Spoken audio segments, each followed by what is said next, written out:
आउज़ुबिल्लाहि मिनश शैतानिर रजीम बिस्मिल्लाहिर रहमानिर रहीम। क्या हाल है व्यूअर, ठीक हो? खैर खैरियत है? मैं भी अल्लाह दा शुक्र है ठीक ठाक हाँ। इतवार दा डी है अज ते सवेरे सवेरे नाल जड़ा है जी तकरीबन 8:30 दा टाइम है ते बहुत बड़ी परेशानी है, बड़ी परेशानियां बल्कि एक भी नहीं ठीक परेशानियां कि एक डी ते कम ढेगे समझ नहीं आती बंदा केड़ा कम शुरू करे, केड़ा छोड़े, केड़ा करे, कि'यां करे। तो एक तो यह मसला है। दूजा मसला यह भी बार तो केयर दसावां कि उका जड़ा है ना सारे को शादियां दी भरमार लगी पई है। हर पासे शादियां अज भी बार 4 शादियां ते 4 कार्ड आए पैन। समझ नहीं आती हूँ केड़े केड़े पासे वजाएं। घर मिस्त्री लगे पैन, को मकान बनते पैन, उन्होंने भी अगू मजदूरी करनी है।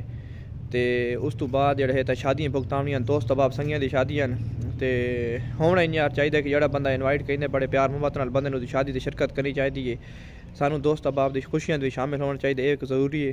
ये अगला जिंदगी का खास पहलू होंगे, खास वक्त होंगे जेड़े वेले वो खुश होने तो उन्होंने खुशियां शामिल होकर उन्होंने खुशियां नूं बंदे इजाफा करना चाहिए है। एक अच्छी गल है। तो हजूर पाक की हदीस भी है कि जो बंदा तुहानू दावत दे उसकी दावत लाजमी तुसां शामिल थियो।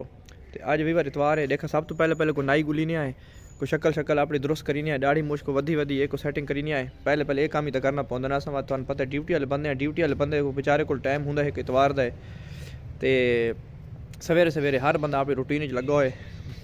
दुनिया बड़ी तेज़ रफ्तारी नाल सफ़र कहीं पई है, हर को भजदा वधे, काम इतने जो हद नहीं। तो उस तो बाद अल्लाह ताला खैर कैसी बात असा दुआ करो, सारे नाल रहो। असा तुहानू थोड़ी बहुत सवेरे की रूटीन दिखाने आए कि इतवार अल्ली जड़ा है ना जी कि'यां टाइम गुजरदा है।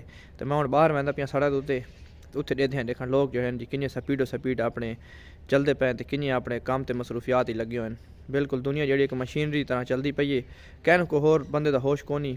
बड़े जड़े बड़ा तेज़ दौर आ गए, बड़ा जल्दी का दौर आ गए, मुश्किल वक्त आ गए। आओ जी देखा तुहानू बाहर का थोड़ा जिहा विजिट भी कराने आए।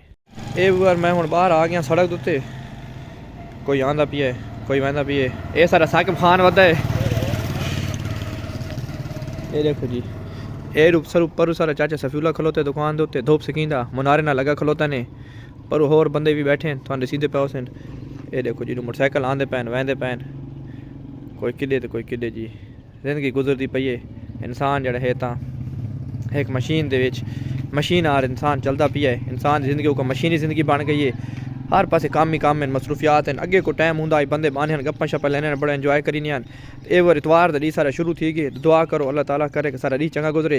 ये अहमद आ गए कि अंडे की वदा है तो ये उस्मान ही आ गए ने, ओए उस्मान ही आ गए ने। ठीक है बार तो ना रहो अद इंशाल्लाह तुहानू अज दी रूटीन दिखाएंदे रहां।